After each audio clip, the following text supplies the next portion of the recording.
여러분들과 사순특강으로 나눌 이야기는 로마 그레고리안 대학에서 성서를 가르치시는 브루나 코스타쿠르타 교수님의 강의를 발췌하고 요약한 것입니다.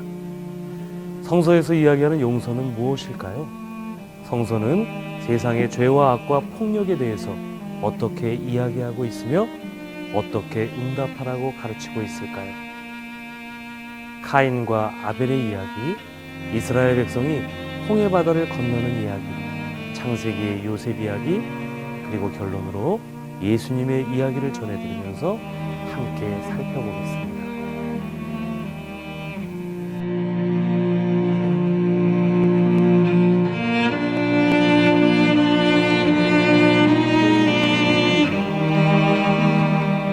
곧 특강이 시작되겠습니다.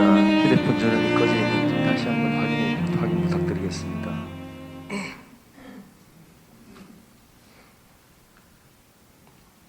찬미 예수님, 오늘도 많은 분들이 참여해 주셔서 감사합니다. 이번 주에도 지난주에 이어 본당 주임 신부님이신 정재호 안드레아 신부님께서 성서에서 이야기하는 용서란 주제로 그 두 번째 말씀을 이어가도록 하겠습니다. 큰 박수로 신부님을 맞아주시길 바랍니다.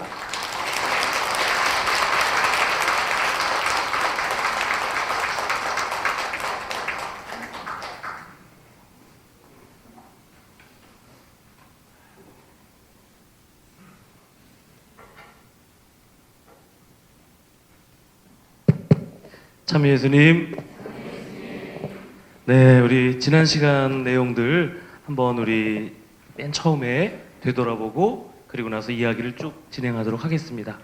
오늘은 좀 내용이 약간 긴 관계로 중간에 10분 정도 쉬겠습니다. 한 50분 정도 한 다음에 10분 정도 쉬시고 차 한 잔 드시고 그리고 나서 20분 정도 해서 총 1시간 20분 안에 끝내드리도록 이 연사 최선을 다해서 노력하도록 하겠습니다. 네, 그럼 우리 주님의 기도로 시작하겠습니다. 성부와 성자와 성령의 이름으로 아멘. 하늘에 계신 우리 아버지, 아버지의 이름이 거룩히 빛나시며 아버지의 나라가 오시며 아버지의 뜻이 하늘에서와 같이 땅에서도 이루어지소서. 오늘 저희에게 일용할 양식을 주시고 저희에게 잘못한 일을 저희가 용서하오니 저희 죄를 용서하시고 저희를 유혹에 빠지지 않게 하시고 악에서 구하소서. 아멘. 성부와 성자와 성령의 이름으로 아멘. 네, 그럼 우리 지난 시간에 했던 이야기들을 되돌아보도록 하겠습니다. 잘 한번 떠올리면은 다 여러분들 기억이 잘 나시리라고 봅니다. 지난 시간에 우리는 카인과 아벨 이야기를 나누었습니다. 우리가 잘 알고 있는 카인과 아벨 이야기는 세상의 죄와 악과 폭력의 기원에 대해서 전해주고 있습니다. 창조주이신 하느님의 선하심으로 세상이 창조되었고 그분 보시기에 좋을 정도로 태초의 세상은 선하고 아름다웠습니다. 하느님께서는 당신의 모상으로 인간을 창조하셨으며 귀중한 에덴 동산을 선물로 주셨습니다. 그러나 인간은 하느님의 인간을 향한 아름다운 계획을 저버립니다. 인간은 죄와 악을 선택합니다. 에덴 동산에서 추방되었음에도 남자아이 카인을 낳은 하와는 이렇게 말합니다. 나는 하느님의 도움으로 인간을 낳았다. 혹은 나는 하느님으로부터 인간을 낳았다 라고도 번역할 수 있다고 말씀드렸습니다. 이 의미는 인간은 하느님을 위해서 하느님과 함께 하느님으로부터 창조된 존재이다 라는 뜻입니다. 인간은 출산에서부터 하느님의 신성함과 관계하고 있습니다. 인간의 존재는 신비라고 불러도 과언이 아닙니다. 창조주의 사랑과 신성함을 지니고 있기 때문입니다. 그러나 동시에 우리가 잊지 말아야 할 것은 인간은 유한한 피조물이라는 것입니다. 선과 악을 알게 하는 나무는 무슨 뜻일까? 이것은 하느님과 같이 된다라는 뜻입니다. 하느님께서는 단지 선과 악을 알게 하는 나무를 따먹지 말라고만 명하신 것이 아닙니다. 인간은 자신이 창조된 존재, 유한한 존재임을 받아들이고 자각해야 합니다. 결코 하느님이 될 수 없음을 받아들여야 하는 것입니다. 이것이 선악과의 참된 의미입니다. 카인이 탄생했습니다. 그런 다음 그의 동생 아벨이 태어납니다. 하느님께서는 아담과 하와의 범죄 이후에도 자녀의 출산으로 당신의 축복을 계속 이어가십니다. 하느님은 약속에 충실하신 분이십니다. 카인은 인간의 범죄 이후에도 변함없으신 하느님의 충실함을 드러내는 첫 상징이며 첫 생명의 열매인 것입니다. 그러나 카인의 삶은 이와는 정반대로 흘러갑니다. 카인은 성서의 첫 번째 살인자입니다. 카인은 혼자가 아니었습니다. 카인에게는 그의 동생 아벨이 있었습니다.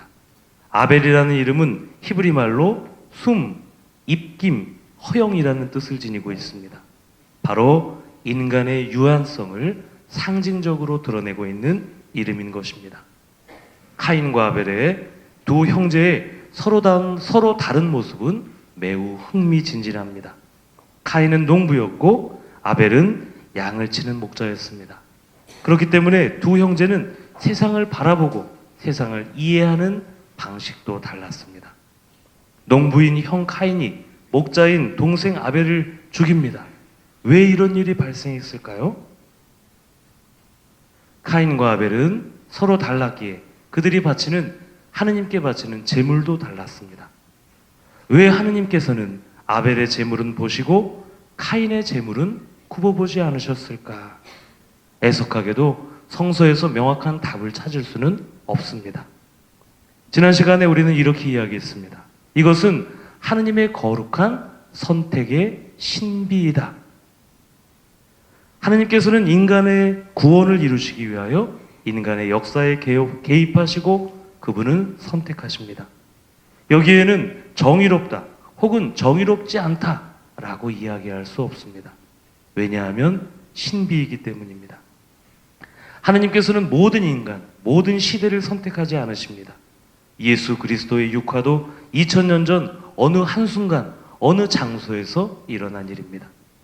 우리는 선택이라고 하면 하나는 받아들이고 하나는 버리거나 거절하는 것을 의미한다고 생각합니다. 또 누군가를 편애하는 것일 수도 있다고 생각합니다. 그러나 하느님께서는 선택하실 때 누군가는 받아들이고 누군가는 거절하는 것이 아니라는 것을 기억해야 합니다. 예를 들면 모세를 선택하신 것은 모든 이스라엘 백성을 위한 선택이었습니다. 이처럼 하느님의 선택은 보편적인 구원을 위한 선택인 것입니다. 카인은 하느님께서 자신보다 더 아벨을 사랑한다고 생각했습니다. 여기에 죄의 근본적인 구조가 있는 것입니다. 하느님께서는 우리를 사랑하시는데 우리 눈에는 다르게 보입니다. 하느님께서는 카인을 사랑하셨고 그만큼 아벨도 사랑하셨습니다. 그러나 카인은 이를 인정하고 받아들이지 않습니다. 이처럼 죄는 하느님의 사랑과 은총을 받아들이지 않는 것입니다. 이를 거절하는 것입니다. 우리는 하느님의 사랑과 은총을 받아들일 수도 있고 동시에 거절할 수도 있습니다. 카인은 그의 얼굴을 땅에 떨굽니다. 이는 카인의 분노와 슬픔을 나타내고 있습니다. 문제는 아벨이 아니었던 것입니다. 문제는 카인 자신에게 있었습니다. 우리도 타인에게 문제를 삼습니다만 실제로 문제는 본인 안에 있는 것을 체험하게 됩니다. 누구 때문이 아니라 바로 나 때문에 죄를 짓게 되는 것입니다. 하느님께서는 아벨이 아니라 오로지 카인과만 대화를 나누십니다. 역설적으로 하느님께서는 아벨과는 대화를 나누지 않으셨고 아벨의 죽음도 막아주지 않으셨습니다. 하느님께서는 여러 가지 다른 방식으로 인간을 사랑하십니다. 그러나 인간의 틀에 박힌 응답을 요구하지는 않으십니다. 자유로운 방식으로 인간은 하느님께 응답할 수 있습니다. 인간에게는 자유의지라는 것이 있습니다. 이것은 하느님께서 인간을 한없이 존중하신다는 것을 드러냅니다. 자유의지에 따라 인간은 사랑과 은총을 받아들일 수도 있고 거부할 수도 있는 것입니다.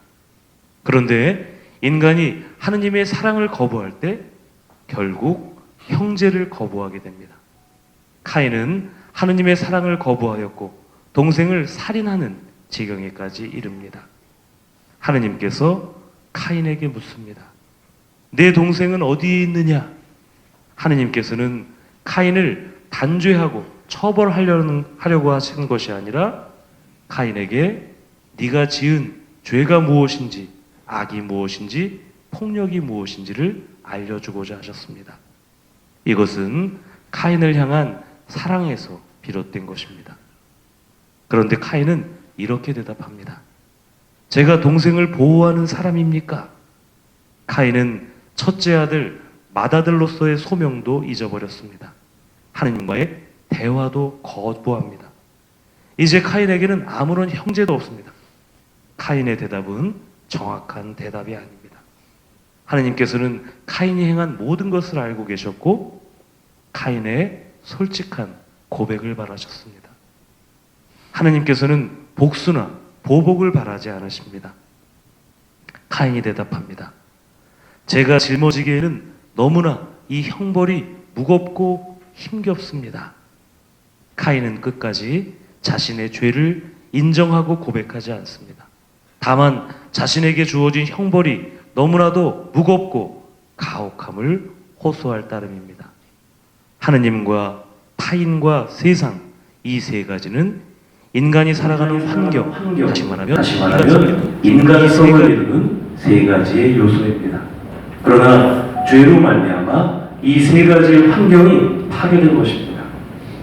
이 세 가지의 인간 환경이 파괴되면 저절로 인간성도 파괴되게 됩니다. 하지만 하나님께서는 카인이 철저하게 파괴되는 것을 바라지 않으셨습니다. 그에게 보호의 표시를 주십니다. 하나님께서는 악이 순환하는 것을 원하지 않으십니다. 의인은 카인의 삶에서 타인에 대한 이기주의를 만났습니다. 타인과 내가 다름을 받아들이지 못하는 모습, 하느님의 은총을 비교하는 모습, 죄로 말미암아 분노하고 고개를 떨구는 모습, 하느님의 은총과 사랑을 거부하고 하느님과의 대화, 형제와의 대화를 거부하는 모습, 하느님께로부터 오는 용서도 거절하는 모습, 폭력과 악이 들어오게 되는 모습, 결국에는 인간성이 파괴되는 모습을 카인에게서 만났습니다. 폭력은 폭력을 낳고 죄는 죄를 낳으며 악은 악을 낳습니다. 이 끈질긴 악순환의 고리는 태초에서부터 지금까지 이어졌습니다. 지난 시간에 한 이야기 여러분들 다 기억나십니까? 네. 5번 정도 만나신 것 같은데 천국 가실 겁니다. 이제 두 번째로 홍해바다 이야기를 여러분들과 함께 해보겠습니다. 우리 교재 강의로 21쪽을 펴시면 되겠습니다. 이제 이스라엘 백성들이 홍해바다를 건너서 이집트를 탈출하는 장면으로 넘어가 봅니다. 파라오가 모든 이스라엘의 사내 아이를 죽이라고 명하자 하느님을 경외하는 지혜로운 상파들이 파라오의 명령을 어깁니다. 파라오는 생명의 기원이 어디에서 오는지 알지 못했습니다. 파라오는 전형적인 폭력의 모습인 힘과 권위의 폭력을 드러내고 있습니다. 나일강은 이집트의 젖줄과도 같은 강이었지만 파라오의 명령에 따라 이제는 살해당한 이스라엘의 남자아기들의 피로 넘쳐흐르는 죽음의 강이 되어버렸습니다. 그러나 동시에 이 강에서 모세가 살아납니다. 구원의 강이 된 것입니다. 모세는 파라오의 폭력의 계략에서 벗어납니다. 죽음과 동시에 구원의 상반된 이미지가 나일강에서 교차해서 우리에게 다가옵니다. 모세는 친노의 슬기로움으로 파라오의 딸에게 구출되어서 입양됩니다. 모세는 이제 두 가지의 정체성을 지니고 있습니다. 하나는 이집트인이고 다른 하나는 이스라엘인입니다. 모세는 이 두 가지의 정체성으로 말미암아 이스라엘 사람들을 파괴할 수도 있고 하나님의 뜻에 따라 이스라엘 사람들이 구원되도록 도울 수도 있는 신분을 얻게 됩니다. 모세는 이스라엘 백성을 이끌고 홍해 바다로 나아갑니다. 하느님께서 몸소 개입하시어 모세에게 명령하신 것입니다. 그러나 이스라엘 백성들은 이집트의 노예살이에 너무나 익숙해져 있었습니다. 약한 민족이었습니다. 이스라엘 백성이 모세의 인도로 홍해 바다에 다다릅니다. 그들 앞에는 태초에 혼돈과도 같은 바다가 놓여 있습니다. 그리고 동시에 저 멀리에서부터 이집트의 군대가 몰려옵니다. 이집트의 군대는 정치적인 폭력과 군대의 폭력을 상징하고 있습니다. 이스라엘 백성들이 겁을 집어먹고 소리를 지릅니다. 겁을 먹을 때, 두려움에 휩싸일 때 사람들은 흔히들 하느님께서 하신 일들을 쉽게 잊습니다. 이스라엘 백성들은 하느님께서 선하신 분이시라는 것을 잘 알고 있었습니다. 그들은 자신들의 조상 요셉의 뼈를 들고 이집트를 빠져나왔습니다. 그들은 조상 요셉의 뼈를 통해서 하느님께서는 용서하시고 보호하시며 구원하시는 분이라는 것을 기억하고자 했습니다. 그러나 겁과 두려움은 이 모든 것을 망각하게 합니다. 우리도 겁을 먹을 때, 두려움을 빠질 때 하느님을 쉽게 잊습니다. 어떤 신부님이 이런 얘기를 하셨습니다. 믿음의 반대말은 무엇일까요? 불신. 불신 지옥? 네. 불신. 그런데 점점 곰곰이 생각해 보면 믿음의 반대말은 두려움일 수 있습니다. 얼마나 많은 말씀을 예수님께서 하셨습니까? 두려워하지 마라. 왜 너희는 이렇게 믿음이 약하냐? 제자들에게 하신 말씀입니다. 내 믿음이 너를 구원하였다. 두려움을 버리고 나를 따라라. 겟세마니 동산에서 예수님께서도 피땀을 흘리면서 기도하셨습니다. 성경 본문에는 이렇게 표현되어 있습니다. 예수님께서도 두려워하셨다고 말입니다. 그러나 예수님께서는 두려움을 하느님께 내어 맡기면서 극복하셨습니다. 아버지, 하실 수만 있다면 이 고통의 잔을 제게서 거두어 주십시오. 두려우신 겁니다. 그러나 제 뜻대로 하지 마시고 아버지, 당신의 뜻대로 하소서. 믿음은 모든 겁과 두려움을 사라지게 하는 최고의 명약인 것입니다. 겁과 두려움에 사로잡힌 이스라엘 백성의 부르짖음은 하느님, 당신은 선한 분이 아니십니다. 우리는 그것을 잊어버렸습니다. 라고 외치는 것과도 같습니다. 차라리 이집트에서 죽는 것이 나았을 텐데 이스라엘 백성들은 오히려 죽음의 땅인 이집트를 그리워합니다. 겁과 두려움에 사로잡힌 이스라엘 백성들은 더 이상 하느님을 찾지 않습니다. 하느님의 이름을 간절히 부르지 않습니다. 그러나 모세는 끊임없이 하느님의 이름을 부릅니다. 그리고 이스라엘 동포들에게 호소합니다. 하느님, 당신께서는 선하신 분이십니다. 이스라엘 동포 여러분, 하느님께서는 여러분에게 선하신 분이시며 여러분을 구해 주실 분이십니다. 모세는 신앙의 중재자입니다. 모세가 바다 위로 손을 뻗자 바다가 갈라집니다. 마른 땅으로 이스라엘 백성들이 건너간 후에 다시 모세가 바다 위로 손을 뻗자 하느님의 적들이, 이스라엘의 적들이 바다에 빠집니다. 홍해 바다가 그들을 삼켜버렸습니다. 이제야 이스라엘 백성들은 하느님의 이름을 부르며 하느님을 찬양합니다. 어떤 사람은 이렇게 이야기합니다. 악은 하나의 신비이다. 여러분 어떻게 생각하십니까? 하느님께서 인간을 선하게 창조하셨는데, 사랑으로 당신의 모상으로 창조하셨는데 어떻게 인간에게 악이 들어올 수 있었을까? 인간은 악을 선택할 수 있는 자유 때문인가? 이를 어떻게 설명할 수 있겠습니까? 그러나 분명한 사실 하나는 하느님께서는 선을 통해서도 당신의 구원 계획을 이루시지만 악에 놓인 상황에서도 당신의 선하신 뜻을 이루신다는 것을 굳게 믿어야 합니다. 대표적인 것이 바로 예수 그리스도의 십자가입니다. 어느 신학자는 이것을 뭐라고 얘기하냐 하면 하느님 무능의 신비라고 얘기합니다.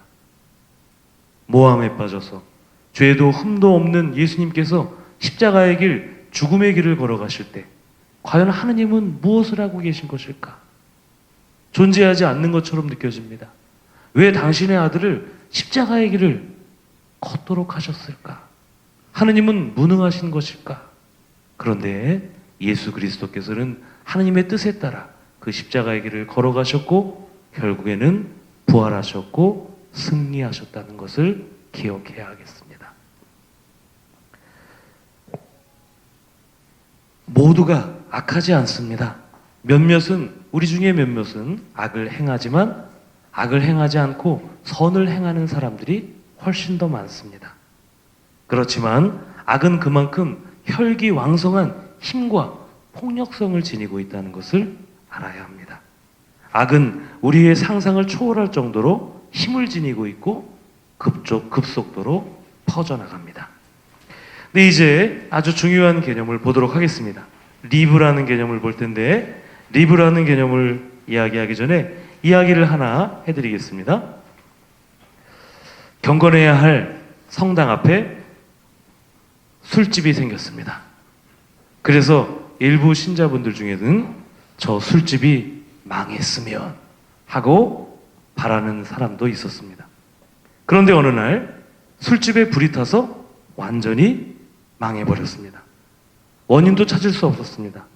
술집 주인은 성당 측을 고소하였습니다. 법정에서 술집 주인은 이렇게 주장했습니다. 성당에서 신자들이 우리 집에 불이 나라고 기도했기 때문에 이렇게 된 것입니다. 그러자 신자 대표, 총회장님이시겠죠, 그렇죠? 총회장님이 이렇게 말씀하셨습니다. 아니 그게 말이 됩니까? 불나게 해달라고 기도해서 정말로 불이 나겠습니까? 이러자 판사는 다음과 같이 결정을 내렸습니다.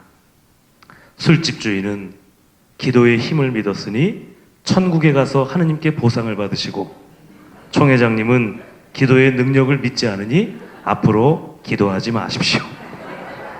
쾅쾅쾅. 네. 청각 개그였습니다. 네, 우리 한번 리브를 한번 보시겠습니다. 리브. 도대체 이게 뭘까? 궁금하시죠? 네. 히브리 말로는 소송 혹은 소송 사건이라고 번역할 수 있는데 이게 정확하게 그 의미라고 할 수가 없습니다. 그렇기 때문에 원어 그대로 제가 써놓은 겁니다. 죄와 악과 폭력은 복잡하고도 다양한 방식으로 그 모습을 드러내고 있습니다. 죄와 악과 폭력의 모습이 이토록 복잡하고 다양하기에 하나님께서도 다양한 방식으로 여기에 응답하고 계십니다. 우리는 이것을 결코 간단하게 생각해서는 안 됩니다. 우리는 하나님께서 어떻게 악에 응답하시는가를 분명하게 알아야 합니다. 그렇다면 성서에서는 과연 이에 대해서 무엇을 이야기하고 있을까요? 인간은 자유의지로 말미암아 악을 선택할 수도 있고 선을 선택할 수도 있습니다. 악은 혼돈과 무질서와 고통을 낳습니다. 인간이 악을 선택할 때 인간뿐만이 아니라 모든 창조물들이 고통을 겪습니다. 바로 죽음이 들어오는 것입니다. 악은 자신의 영역을 넓혀가고 그 숫자를 무제한적으로 증폭시킵니다. 그러나 결국 죽음에서 온 것이기에 죽음으로 향해 갈 뿐입니다. 악은 항상 정의롭지 못하고 죄도 똑같습니다. 그렇다면 우리는 악에 대해서 정의를 실현해야 합니다. 악이라고 하는 부정의 앞에서 어떻게 정의를 실현할 수 있을까? 정의를 실현하는 여정에는 두 가지 여정이 있습니다. 첫 번째는 뭐라고 써 있죠? 정의 실현. 두 번째는 리브. 리브라고 있습니다. 정의 실현은 우리에게 매우 익숙한 표현입니다. 누군가가 악을 저질렀을 때 피해자는 법원에 고발하여 가해자에게 이에 상응하는 법을 요구합니다. 판사의 판결과 법에 의해서 가해자가 처벌을 받게 됩니다. 이는 동태복수법, 즉 눈에는 눈, 이에는 이라는 법 정신이 그 바탕에 있습니다. 그런데 곰곰이 생각해보면 여기에는 용서의 공간이 없습니다. 다만 누군가가 타인에게 악을 행함으로써 타인이 받게 되는 피해를 억제하고자 하는 의도가 담겨 있을 뿐입니다. 이처럼 정의 실현은 악을 제한하고 막아서고 행하지 못하도록 하는 역할을 수행합니다. 악을 행하는 자는 처벌을 받게 될 것입니다. 여기에 정의 실현의 목적이 있습니다. 정의 실현에서 최고의 형벌은 사형입니다. 그런데 우리가 하느님을 재판관이라고 생각한다면 우리는 어떻게 이야기할 수 있을까요? 우리는 이렇게 말합니다. 같이 한번 읽어보실까요? 하느님은 단죄하시거나 처벌하시는 분이 아니십니다. 이것이 성서에서 이야기하는 본질입니다. 우리는 여기에서부터 출발해야 합니다. 성서는 악을 행하는 자에게 하느님처럼 리브를 행하라고 가르칩니다. 자, 이제 잘 집중하셔야 됩니다. 네. 잘 집중하시다가 저처럼 머리가 커지실 수도 있겠지만 부작용으로 잘 집중하셔서 들어보시기 바랍니다. 성서에서 이야기하는 리브는 피해자가 가해자를 고발하였을 때 이들 사이에 화해와 중재를 이루도록 하는 것을 의미합니다. 그렇기 때문에 한국말로 소송이라고 번역하기에는 무리가 있습니다. 이 리브에서 중요한 것은 용서와 화해예요. 중요합니다. 리브에서는 판사가 필요 없습니다. 판사가 필요 없습니다. 피해자가 판사를 거치지 않고 죄인인 가해자를 직접 대면합니다. 그런데 리브에서 피해자는 가해자의 처벌을 원치 않습니다. 다만 가해자 안에 자리 잡고 있는 악을 설득하고 악을 파괴하는데 그 목적이 있는 것입니다. 악을 행하는 자는 이미 그 악으로 인해서 고통을 받았기 때문입니다. 악을 파괴함으로써 가해자와 피해자가 용서와 화해를 이루는 것이 바로 리브의 목적입니다. 피해자가 가해자를 용서합니다. 리브는 이렇게 말합니다. 같이 한번 읽어보실까요? 악을 그만두시오. 당신을 용서합니다. 당신에게 되돌려받거나 당신을 보복하지 않습니다. 당신이 악을 둔다면 악은 더 이상 존재하지 않습니다. 이처럼 리브는 모든 상황을 정의롭게 만듭니다. 리브를 받은 사람은 이제 타인의 잘못을 용서해 줄 것입니다. 자신도 용서받았기 때문입니다. 다만 가해자는 자신의 죄와 악을 고백해야 합니다. 이것이야말로 용서를 받아들였다는, 수락했다는 표지이기 때문입니다. 리브는 판사를, 중재자를 필요로 하지 않습니다. 이미 정의가 실현되었기 때문입니다. 리브야말로 성서에서 이야기하는 참된 정의입니다. 우리가 악을 악으로 갚을 때 순식간에 희생자가 생깁니다. 나일 수도 있고 그일 수도 있고 둘 다일 수도 있습니다. 악은 상대방뿐만이 아니라 나 자신도 파괴합니다. 그러나 리브를 행할 때 악을 행한 자는 자신이 저지른 악을 인식하게 됩니다. 자신이 저지른 악을 인정하게 되고 상대방의 용서를 받아들이게 됩니다. 리브에서는 악으로 인해서 그 어느 누구도 파괴되지 않습니다. 리브는 상대방의 처벌을 바라지 않고 다만 그가 악을 행하는 것을 멈출 것을 요구합니다. 자신이 행한 악을 고백하고 뉘우치며 용서를 받아들이기를 바랍니다. 악은 악을 낳고 용서는 용서를 낳는 것입니다. 하느님께서는 악을 악으로 갚으시는 분이 아니십니다. 우리가 우리의 악행을 고백할 때 그분은 언제나 우리를 용서하십니다. 우리는 이 체험을 언제 하죠? 고백 성사를 할 때마다 늘 체험합니다. 다만 그분께서는 우리가 악행을 멈추기를 바라신 것입니다. 이런 경우가 있습니다. 가해자가 자신의 악을 고백하지도 않고 뉘우치지도 않고 우리의 용서도 받아들이지 않습니다. 어떻게 해야 될까요, 여러분들? 괜찮습니다. 내 영역이 아닌 것입니다. 나에게 중요한 것은 내가 그 사람에게 리브를 행하는 것이고 용서를 행하는 것이기 때문에 그렇습니다. 그것은 내 차원이 아니라 그 사람의 차원입니다. 우리 유명한 티베트의 지도자 달라이 라마는 이렇게 얘기했습니다. 용서는 자신에게 주는 최고의 선물이다. 최고의 선물이다. 그렇다면 하느님께서는 어떻게 리브를 행하셨을까요? 예언자들을 보내시고 이스라엘 백성들을 돌보시고 예수님을 이 세상에 보내시기까지 구원의 역사 안에서 언제나 끊임없이 리브를 행하셨습니다. 하느님께서는 인간의 악행과 폭력과 죄의 희생양이셨지만 언제나 우리를 용서하시고 리브를 베푸셨습니다. 그러면서 우리도 당신처럼 리브를 행하라고 가르치셨습니다. 주님의 기도에서 우리가 어떻게 기도하죠? 우리에게 잘못한 일을 우리가 용서하오니 우리의 죄를 용서하시고. 하느님께서는 늑대무리 한가운데에 있는 어린 양이셨지만 항상 늑대무리에게 리브를 베푸셨습니다. 우리 그리스도인들도 세상의 죄와 악과 폭력에 둘러싸인 연약하고 죄 없는 어린 양과도 같습니다. 악이 순환되는 것을 끊고 화해를 이루기 위해서 우리도 하느님처럼 리브를 베풀어야 하겠습니다. 이것이 죄와 악과 폭력에 대한 하느님의 방식입니다. 이제는 우리 창세기의 요셉 이야기와 그리고 예수님의 이야기를 함께 나누어 보도록 하겠습니다. 그 전에 이야기를 하나 해드리겠습니다. 엄청난 소송 사건이 예전에 있었습니다. 일명 라면과 참기름 소송 사건. 들어보셨습니까? 들어보신 분도 계시죠? 자, 라면과 참기름이 싸웠습니다. 얼마 후에 라면이 경찰서에 잡혀갔습니다.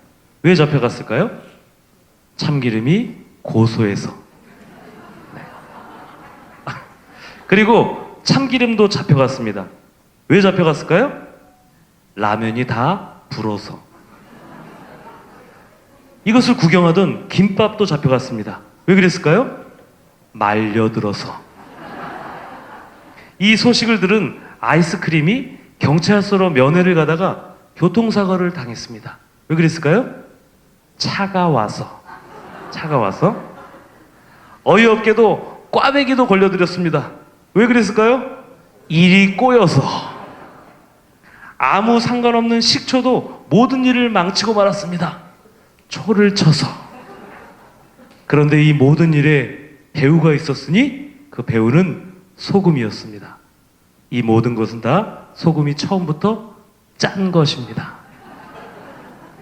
희대의 소송사건, 라면과 참기름 소송사건을 마치도록 하겠습니다. 네.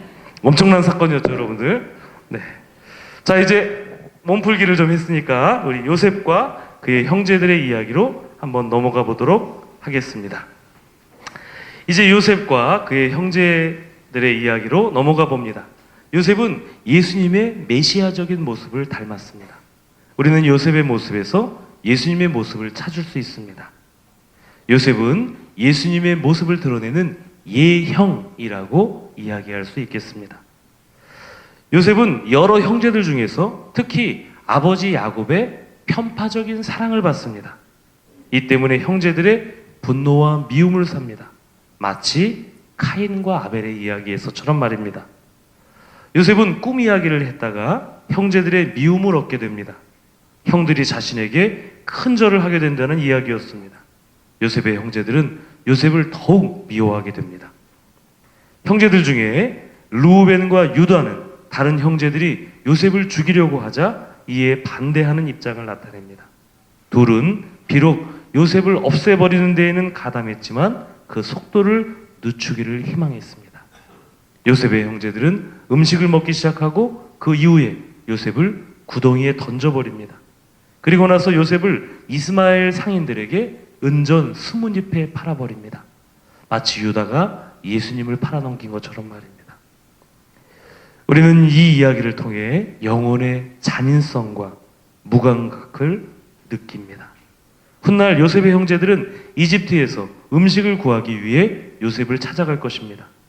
음식이라고 하는 주제는 마치 야곱과 에사우의 이야기처럼 요셉과 그의 형제들에게도 중요한 주제가 됩니다.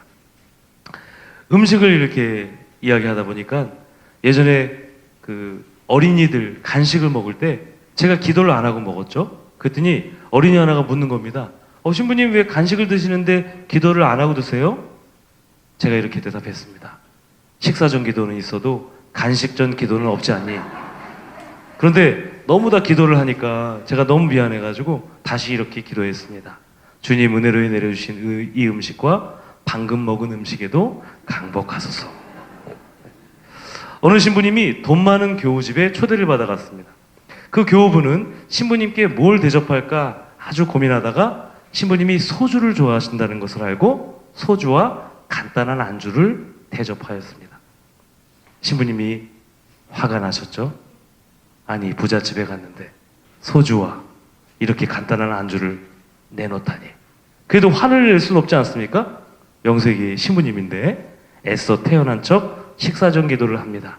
성부와 성자와 성령의 이름으로 아멘. 주님 은혜로 내려주신 이 음식과 저 찬장 속에 있는 양주에게도 강복하소서. 네. 저는 술을 안 좋아하니까 안 내주셔도 괜찮습니다. 아이고, 뭔 얘기하다가 또 여기까지 왔지? 다시 본래 주제로 넘어가도록 하겠습니다. 요셉의 형제들은 아버지 야곱에게 가서 요셉이 죽었다고 전합니다. 거짓 증거를 대기 위해서 요셉의 옷에 숫 염소의 피를 묻힙니다. 염소는 예전에 야곱이 아버지의 축복을 훔치기 위해서 사용했던 동물이었습니다. 이제는 그의 아들들이 야곱을 속이기 위해서 사용되는 동물이 되어버렸습니다. 이제 이들은 더 이상 가족이라고 이야기할 수 없습니다. 형제들은 그들만의 은밀한 비밀로 관계를 형성하고 있고, 아버지는 사랑하던 아들 요셉의 죽음에 낙심한 상태입니다. 이스마엘 상인들은 요셉을 파라오의 내신으로 경호대장인 이집트 사람 포티파르에게 팔아넘깁니다. 그러나 하나님께서 요셉과 함께 계셨기에 요셉은 모든 일을 잘 해냅니다. 포티파르는 모든 일을 요셉에게 맡깁니다. 그러던 중 포티파르의 아내 때문에 요셉은 감옥에 가게 됩니다. 그렇지만 감옥에 가서도 하느님의 도우심으로 요셉은 후에 모든 죄수를 관리하고 일을 처리하는 사람이 됩니다. 한편 감옥에서 지낸 요셉은 파라오의 꿈을 해석해주며 이것을 계기로 이집트의 고관의 지위에 오르게 됩니다. 훗날 요셉은 결국 이집트에서 파라오의 다음 가는 지위를 얻게 됩니다. 이는 실로 엄청난 것이었습니다. 요셉은 부유한 사람이 되었습니다. 요셉의 꿈 해석 그대로 7해의 풍년이 지나간 후에 7해의 흉년을 보내고 있을 때였습니다. 야곱은 이집트에 곡식이 있다는 것을 알게 되었습니다. 그래서 야곱은 막내 베냐민을 제외한 다른 형제들에게 이집트로 가서 음식을 사오라고 보냅니다. 이제 요셉의 형제들은 이집트에서 요셉을 만나게 될 것입니다. 요셉은 이집트의 파라오 다음 가는 통치자였습니다. 요셉의 형제들은 요셉 앞에서 얼굴을 땅에 대고 엎드려 경배합니다. 그들은 요셉을 알아보지 못합니다. 예의를 갖추기 위해서 몸을 낮추고 있었고, 이집트의 고관인 요셉의 얼굴을 감히 쳐다볼 수 없었기 때문입니다. 그러나 요셉은 형제들을 즉시 알아봅니다. 형제들에게 요셉은 죽은 존재였지만 요셉은 생생하게 살아 있었기 때문입니다. 요셉은 자신의 형제들을 알아본 다음에 이상하리만큼 자신의 형제들에게 엄격하게 대합니다. 그들을 스파이, 염탐꾼이라고 몰아세우고 그들을 심지어는 감옥에 가두어 버립니다. 막내 동생인 베냐민을 데리고 올 때까지 감옥살이를 해야 한다고 엄포를 놓습니다. 과연 무슨 일이 벌어지고 있는 것일까?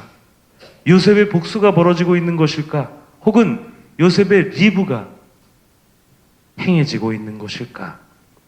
우리도 만일 요셉과도 같은 상황이라면 우리는 어떻게 하겠습니까?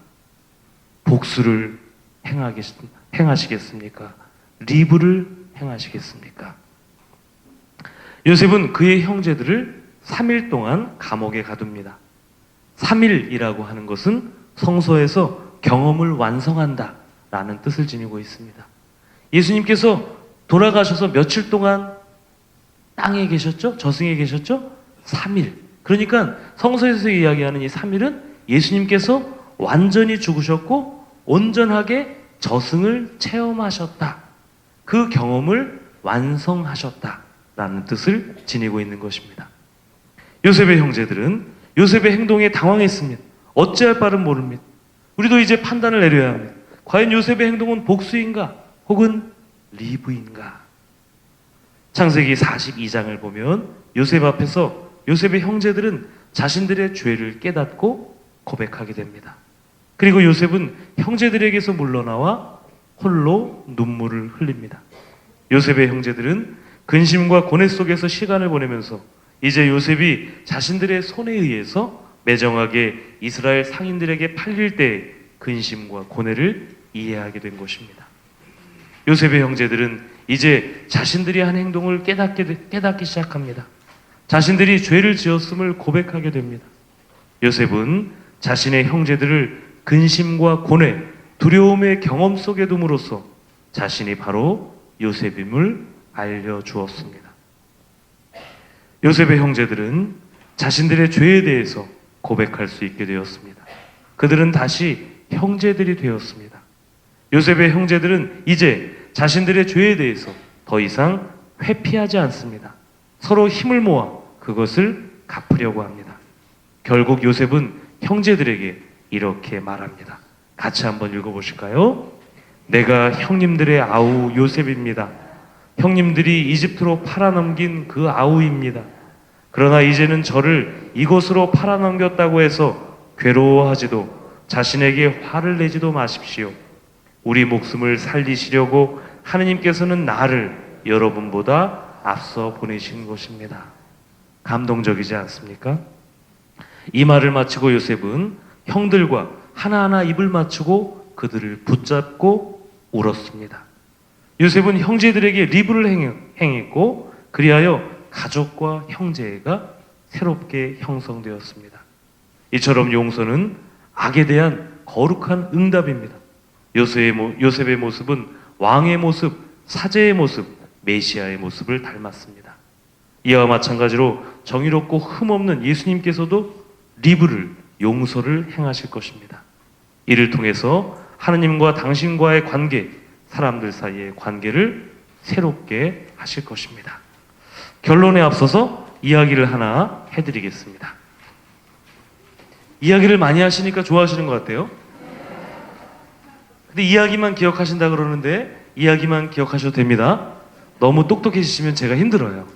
신부님들이 교우들이 너무 똑똑해지는 것을 두려워해서 이런 우스갯소리를 가끔 한답니다. 그것만 기억하시라고. 여러분들 농담입니다. 어느 도시에 경쟁 관계에 있던 두 장사꾼이 있었습니다. 두 사람의 가게는 서로 마주보고 있었습니다. 이들은 아침에 눈 뜨고 일어나서 밤에 잠들 때까지 어떻게 하면 상대방을 망하게 할까 하는 데만 신경을 썼습니다. 보다 못한 하느님께서 어느 날 천사를 한쪽 상인에게 보내셨습니다. 두 사람을 화해시키고자 천사는 이런 제안을 합니다. 하느님께서 그대에게 큰 선물을 내리실 것이요. 그대가 재물을 원하면 재물을, 장수를 원하면 장수를, 자녀를 원하면 자녀를 줄 것이요. 단 한 가지의 조건이 있어. 천사는 잠시 말을 멈춘 다음에 계속 말을 이어나갔습니다. 그대가 무엇을 원하든 그대의 경쟁자는 2배를 얻게 될 것이요. 그대가 금화 10개를 원하면 그는 금화 20개를 얻게 될 것이고, 천사가 미소를 지으면서 이제는 화해하시오. 하느님은 이런 방법으로 그대에게 교훈을 주려고 하는 것이요. 천사의 말을 들은 상인은 한참을 생각하더니 이렇게 물었습니다. 제가 무엇을 바라든지 다 그렇게 이루어진다는 말씀이죠? 상대방이 2배를 얻게 된다는 말씀이죠? 천사가 그렇다고 하자 상인은 크게 숨을 쉬고는 결심한 듯이 말했습니다. 그럼 제 한쪽 눈을 멀게 해 주십시오. 무섭죠, 여러분? 무섭죠. 복수라는 것, 악이라는 것, 폭력이라는 것은 이렇습니다. 그러니 당연히 우리는 용서를, 리브를 선택해야 하는 것이겠죠. 악은 악을 낳고 폭력은 폭력을 낳고 죄는 죄를 낳습니다. 그리고 이것은 무한대로 확장되어 나갑니다. 내 안에서 점점 부풀어 오르고 나에게서 타인으로, 타인에게서 타인으로 멈출 줄 모르는 마치 암세포처럼 이 세상을 잠식하게 되어 있습니다. 그러나 이것은 아까도 말씀드렸다시피 죽음에서 온 것이기 때문에 결국 사라질 것들입니다. 이 악순환의 고리를 멈추는 유일한 길은 리브이고 용서라는 것을 말씀드렸습니다. 여러분, 우리 잠깐 10분 정도 쉬시고 한 20분 하고 끝낼까요? 네. 그러면 10분 후에 뵙도록 하겠습니다. 밑에 내려가시면 차도 준비되어 있으니까 차도 한잔 하시길 바랍니다, 여러분.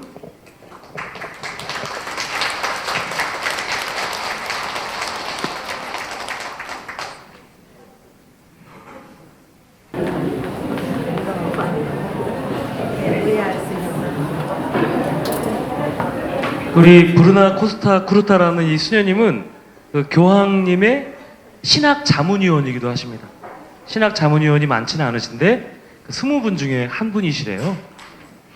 얼굴은 진짜 선하게 생기셨어요. 통통하시고 연세는 60세가 좀 넘으셨는데 이 성서를 저도 3과목 정도를 들었습니다. 3과목을 들었는데 한 번은 제가 1학년 1학기니까 그 대학원 1학년 1학기니까 말을 잘 못 알아듣잖아요.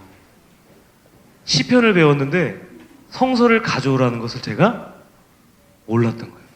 못 들었어요, 저는 진짜로. 교수님 앞에 딱 시험 보러 딱 들어갔더니 다 오럴 테스트거든요, 대화하듯이. 저보고 성서는 어디에 있네요. 순간 땀이 주르르 나기 시작하면서 여기 있다 그랬어요, 제가. 그랬더니 이분도 처음에는 좀 얼굴이 어두우시다가 막 웃으시면서 그러냐고. 그러면 이제 얘기를 해보자. 그러면서 기억은 나잖아요. 성서, 시편, 스토리가 기억이 나니까 그렇게 줄줄줄줄 얘기를 했으니 얼마나 공부를 많이 했겠습니까? 이게 잘 모르니까 그냥 닥치는 대로 다 외웠죠. 그냥. 머리가 크니까 외워지긴 합니다. 이해는 안 돼도 외웠습니다. 그러니까 막 외워서 얘기를 했더니 이분이 정말 이렇게 놀라시면서 저에게 만점을 주셨답니다. 아니, 만점 받는다고 뭐 장학금 같은 거 없어요. 내가 만점을 받으면서 그 임기응변으로 이 한마디에서 만점을 받았구나. 근데 이 강의 내용이 너무 아름다운 거예요. 예전에는 우리가 성서에 대해서 이야기할 때 무슨 뭐 문학 비평이다, 편집 비평이다, 뭐 야외스트다, 엘로이스트 이런 식으로 많이 하지 않았습니까? 근데 요새는 새로운 성서 연구의 방법론은 요새는 주제를 중심으로 한 연구 방법론이 유행하고 있다는 거. 이제 우리나라도 점점 주제를 중심으로 한 성서 연구 방법론이 보급되게 될 것입니다. 주제 하나를 놓고 거기에 대한 성서 여러 가지 내용들과 이야기들을 추려내서 하나의 이야기를 만들어내는 것이죠. 그 성경을 종합적으로 이해할 수 있게 해주고 바로 이 용서, 리브라는 주제로 이 수녀님께서 이렇게 과목을 엮어 놓으신 것이죠. 들으면서 너무 좋았습니다. 네. 제가 공부를 잘하는 거기 때문에 마음에 들기도 하고 내용이 너무 좋아서 여러분들에게 한번 들려드리고자. 여러분, 용서에 대한 이야기도 수없이 많이 들었지만 이제는 좀 분명해지지 않았습니까? 예. 이것이 용서라는 거. 이 리브라고 하는 개념. 이것을 소송이라고 하는 말인데 이것을 소송이라고 번역하기도 그렇고, 그렇다고 이 법률 용어, 히브리 말 법률 용어를 용서라고 번역하기도 좀 애매합니다. 그러니까 리브라고 그냥 쓰는 것이 나을 것 같습니다. 아마 처음 들어보는 이야기였을 거예요. 그렇죠? 네. 그런데 이제는 분명해졌습니다. 우리 고해성사를 기억하면 명확합니다. 하나님께서는 우리를 용서하시죠, 언제나? 더 이상 죄를 묻지 않으시죠. 그 전에 우리가 해야 할 일은 뭐죠? 나의 죄를 인정하고 성찰하고 정죄하고 통회하며 다시는 죄를 짓지 않기로 결심하고 하나님께 고백하는 거죠. 이것을 바라시는 겁니다. 그래서 죄로 인하여, 악으로 인하여, 폭력으로 인하여 내가 파괴되지 않고 하느님과 나와의 관계도 파괴되지 않기를 바라시는 것이 바로 하나님의 뜻이라는 것. 이런 구조가 성서 전반의 이야기들로 엮어져 있는 겁니다. 이제 결론으로 들어가 보도록 하겠습니다. 예수 그리스도, 악의 희생양이시며 승리자. 하나님께서는 언제나 리브를 행하십니다. 흠없는 어린 양이신 예수님을 악의 희생양이 되게 하셨습니다. 왜냐하면 사람들이 악에 대해서 분명하게 알게 하시기 위함이고 사람들이 당신의 용서를 받아들이게 하시기 위함이었습니다. 하나님의 리브는 예수 그리스도에게서 예수 그리스도를 통하여 완성됩니다. 예수 그리스도 안에서 모든 사람들은 하나님의 용서를 받아들이게 되고 죄로부터 자유롭게 됩니다. 이제 인간이 자신들의 본래의 모습인 하느님의 모상으로 다시금 되돌아올 수 있는 길이 열린 것입니다. 예수 그리스도 안에서 모든 구원이 완성됩니다. 용서와 부활의 신비가 완성된 것입니다. 하느님께서는 당신의 리브와 구원을 결정적으로 당신의 아드님을 사람들에게 내어주심으로써 완성하시고자 하셨습니다. 사람들을 온갖 악과 죄와 폭력에서 자유롭게 하시고자 하느님께서는 바라셨습니다. 예수 그리스도의 십자가와 부활의 신비로 모든 사람들은 하느님의 리브를 받았고 용서를 받았습니다. 예수 그리스도께서는 하느님의 리브와 구원을 당신의 말씀과 행적으로 드러내셨습니다. 아픈 이들을 치유하실 때에도 아픈 이들의 육체적인 치유뿐만이 아니라 죄의 용서도 말씀하셨습니다. 너는 내 죄를 용서받았다. 더 깊은 차원으로 들어가자면 예수님께서는 이 아픈 사람의, 육체적으로 아픈 사람의 마음까지도 치유하신 것입니다. 우리도 우리 마음의 병을 인정하고 고백해야 합니다. 이러할 때 하느님의 리브를 받을 수 있습니다. 예수님께서는 당신의 온 생애를 통해서 하느님의 자비와 용서, 하느님의 리브를 실현하시고자 하셨습니다. 그러나 정작 당신 자신은 당신을 반대하는 사람들에게 용서를 받지 못하셨습니다. 예수님께서는 여러 번에 걸쳐서 자신이 이사야 예언서에 나오는 고난받는 야훼의 종의 모습으로 생을 마치게 될 것임을 말씀하셨습니다. 빌라도 앞에서, 유다인들의 최고위의 앞에서 예수님께서는 더 이상 아무런 말씀도 하지 않으십니다. 침묵을 지키고 계십니다.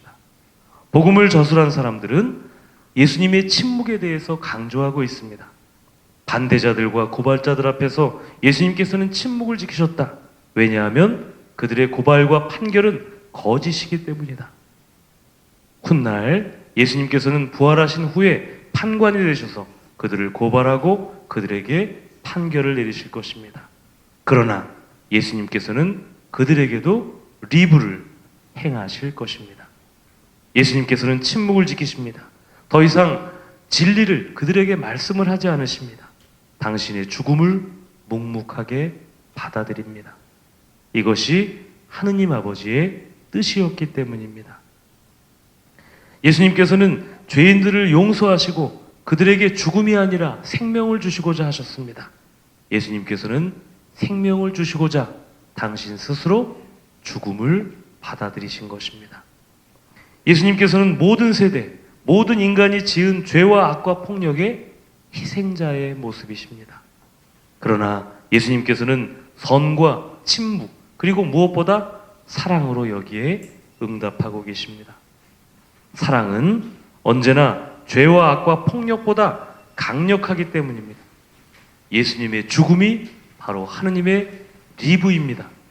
당신의 죽음으로 우리의 죄와 악과 폭력을 용서해 주시고 당신의 한없는 사랑을 드러내 보이셨습니다. 모든 인간이 당신을 죽인 살인자에서 사랑의 수취인이 되게 하신 것입니다. 하느님의 용서와 사랑으로 더 이상 악은 존재할 자리를 잃어버렸습니다. 악이 철저하게 파괴된 것입니다. 같이 한번 읽어보실까요? 아버지, 저들을 용서하소서. 저들은 자신들이 하는 일을 모르고 있습니다. 예수님께서는 십자가 위에서 하느님께 이렇게 기도하셨습니다. 그들이 지은 죄는 인간을 죽인 죄를 넘어서 하느님의 아드님을 십자가에 못 박은 엄청난 죄였습니다. 그러나 부활의 신비에서 바라보면 부활하신 예수님께서는 아무도 고발하시거나 판결하지 않으십니다. 부활하신 예수님께서는 더 이상 용서하신다는 말조차도 하지 않으십니다. 모든 것이 다 이미 이루어졌기 때문입니다. 왜 예수님의 무덤이 비어 있을까? 빈 무덤. 이것은 바로 용서의 신비를 이야기하고 있는 것입니다. 이제는 아무도 살인을 하지 못할 것입니다.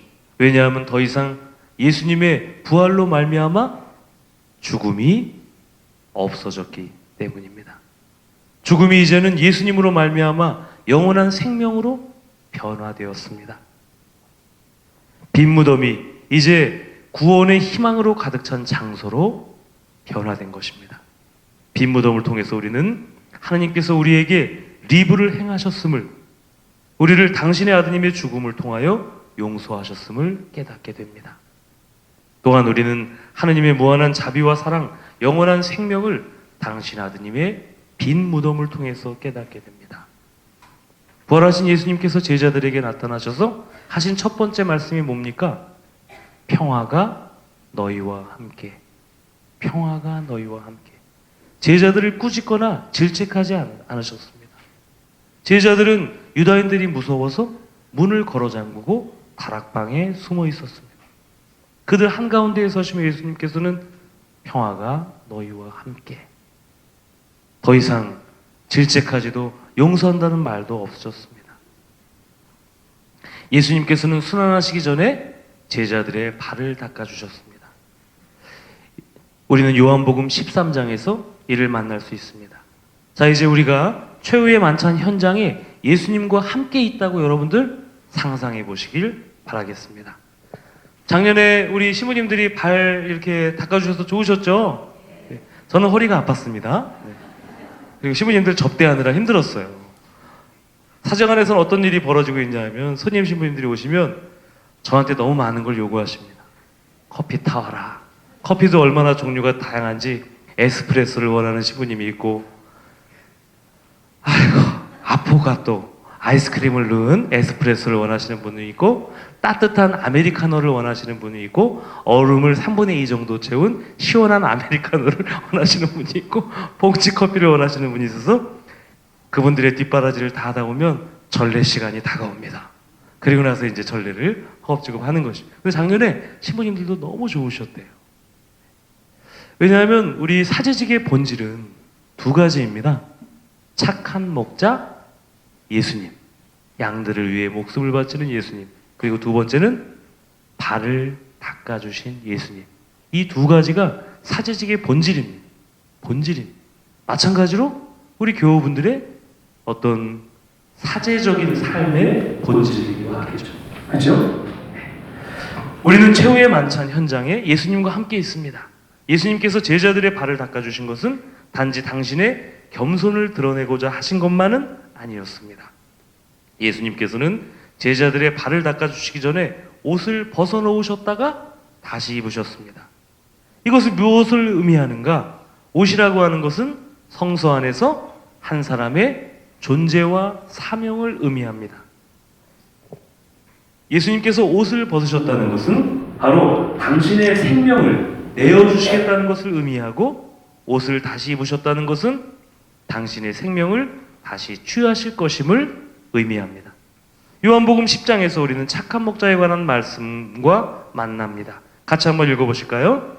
착한 목자는 자기 양들을 위해 목숨을 바친다. 우리들 중 어느 누구도 자신의 생명을 타인을 위해서 바치기는 힘겹습니다. 하지만 예수님께서는 당신의 생명을 기꺼이 바치시고, 아낌없이 바치시고, 온전히 바치시고, 그것을 다시 취하셨습니다. 예수님께서 제자들의 발을 닦아주시는 요한복음 13장의 말씀과 착한 목자에 관해서 말씀하신 요한복음 10장의 말씀은 서로 이처럼 연결되어 있고 유사한 점이 있는 것입니다. 예수님께서 제자들의 발을 닦아주시기 위해서 옷을 벗어놓으신 것은 당신의 순환과 죽음에 대해서 암시하신 것입니다. 왜냐? 예수님께서는 착한 목자이시기 때문입니다. 예수님께서는 우리의 주님이시지만 이제 당신의 옷을, 생명을 벗어놓으시고 마치 종의 모습을 취하십니다. 당신께서는 우리를 위하여 당신의 목숨을 내어놓으실 것입니다. 이것이 제자들의 발을 닦으신 예수님의 참 뜻입니다. 한편 요한복음 13장에서 우리는 예수님과 유다를 함께 만납니다. 예수님의 제자였던 유다, 그는 예수님을 배반하고자 마음을 품고 있습니다. 스승 예수님은 생명을 주시고자 하는데, 사랑을 주시고자 하는데, 그러나 유다는 예수님의 사랑을 받아들이지 않습니다. 유다는 변절자요, 배반자였습니다. 유다를 통해서 과연 예수님의 사랑이 어디까지 가는가를 우리는 가늠해 볼 수 있습니다. 자, 이제 예수님과 유다 이야기 최후의 만찬 현장으로 넘어가 보겠습니다. 유다는 배반하고자 마음먹었고 예수님께서는 이것을 알고 계셨습니다. 예수님께서는 유다의 배반에도 아랑곳하지 않고 마지막까지 유다를 사랑하시고자 계획하셨습니다.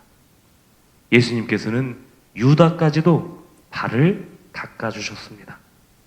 예수님께서는 당신의 옷을 벗어놓으시며 무릎을 꿇고 유다에게까지 사랑을 주시고 당신의 생명을 주시고자 하셨습니다. 예수님께서는 이미 유다에게 리브를 행하신 것입니다. 용서를 하고자 하셨습니다. 아직 유다는 예수님을 배반하지 않는 그런 상태였습니다. 하지만 예수님께서는 그의 배반이 결국은 실패로 돌아갈 것임을, 하느님께서 계획하신 그 구원 계획을 결코 인간이 막아설 수 없음을 잘 알고 계셨습니다. 예수님께서는 유다에게 빵 한 조각을 주십니다. 여러분, 여기에서 우리가 잘 주의를 해야 됩니다. 이것이 배신자가 바로 유다라는 것을 가리키기 위한 행동일 수도 있고, 당시대의 유다인들의 문화 풍습을 보면 이것은 존중의 의미이다 라고 하는 설도 있습니다. 집주인이 가장 사랑스럽고 소중한 손님에게 빵을 떼어서 입에다가 넣어준다.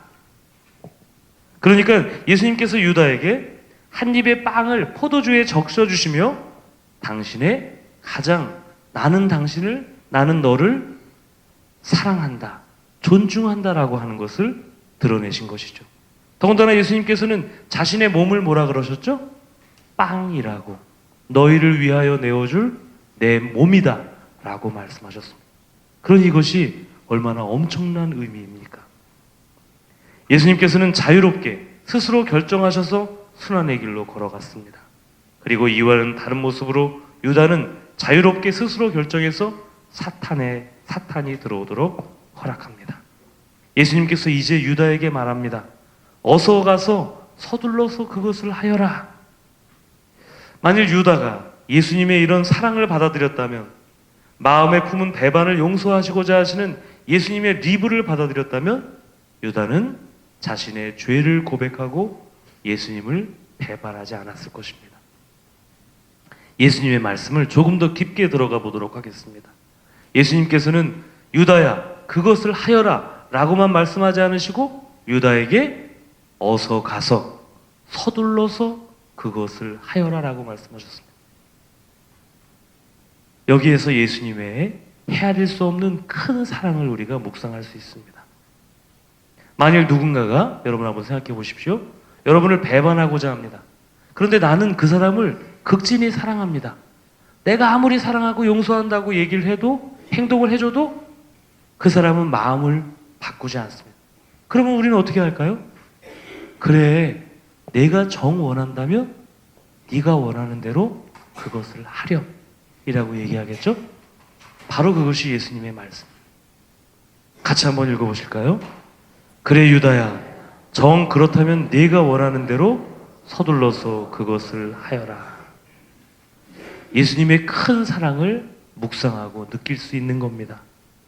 유다는 예수님을 배반하고자 했지만 예수님께서는 유다에게 마지막까지 헤아릴 수 없는 사랑, 큰 사랑을, 리브를 보여주셨던 것입니다. 모든 사람은 예수님의 사랑으로 말미암아 변화되었습니다. 바로 이 때문에 예수님께서는 죽으셨고 당신의 생명을 주셨으며 무덤이 비어 있었던 것입니다. 하느님께서 사람이 되셨습니다. 사람이 되신 그분은 죄 없는 아벨처럼 죄와 악과 폭력의 희생양이 되셨습니다. 우리도 하느님의 어린 양이신 하느님의 아들 앞에 서 있습니다.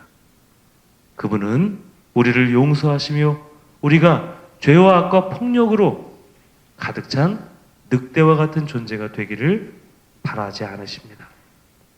그분은 마치 늑대 무리의 한가운데 있는 어린 양과 같은 우리에게 다가오십니다.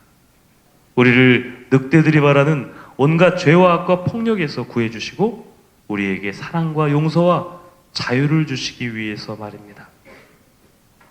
그분께서는 우리가 당신을 닮아 우리의 가족과 이웃들과 형제들에게 리브를 행하기를 바라고 계십니다.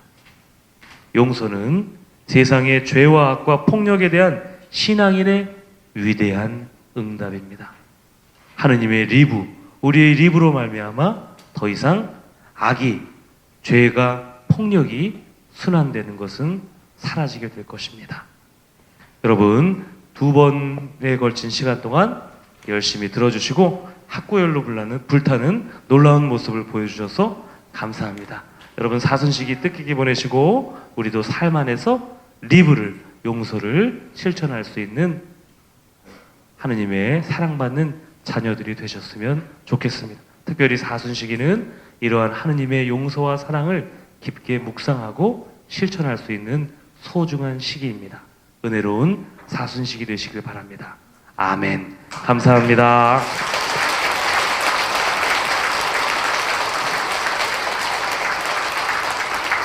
네, 영광성과 강복으로 마치겠습니다. 성부와 성자와 성령의 이름으로 아멘. 영광이 성부와 성자와 성령께 주님께서 여러분과 함께 전능하신 천주 성부와 성자와 성령께서는 여기 모인 모든 이들에게 강복하소서. 성부와 성자와 성령의 이름으로 여러분 수고 많으셨습니다. 신부님 감사합니다. 다시 한번 좋은 강의를 해주신 신부님께 감사의 박수를 한 번 더 부탁드리겠습니다.